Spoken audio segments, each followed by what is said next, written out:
Manipur gi irang asida lanjen narakuna relief camp da leiriba emung sing resettlement ke thabak loukhatpiyu haina Manipur gi Governor Anusuiya Uikey na India gi President Draupadi Murmu unaduna ngasi haijakhre ngasi New Delhi gi Rajpati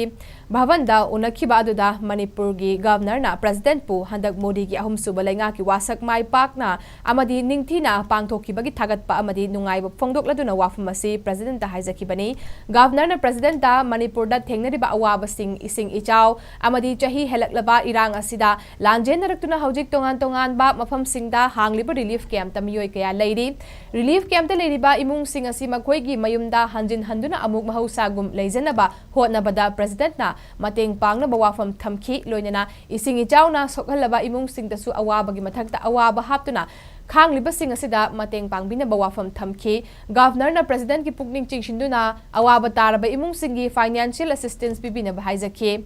Unabadu gi khudong chabalawduna Manipur gi Governor na President pu Manipur University da pangthokadaba convocation ceremony da saruk yabinaba invitation pikhi Governor gi wafam sing munna taraba matung President Draupadi Murmu na mahaki maigaidagi Manipur gi damakta angam mateng pigani haina thajaba pirakhi amarom da Governor na Rashtrapati Bhavan da Union Finance Minister Nirmala Sitharaman su unaduna Manipur gi damakta financial assistance pinaba wafam thamlamki hairi amarom da Theng na phangba pau amagi matung ina ngasi numidang Union Home Minister Amit Shah na chair laudun New Delhi da leiba Home Ministry gi office ta mifam pangthoktuna haujik Manipur gi oriba phibam gi matang da kupna khanakhre mifam aduda Manipur gi Governor Anusuiya Uikey su saruk yaduna Manipur gi matang da wafam kaya pukhattuna khanakhi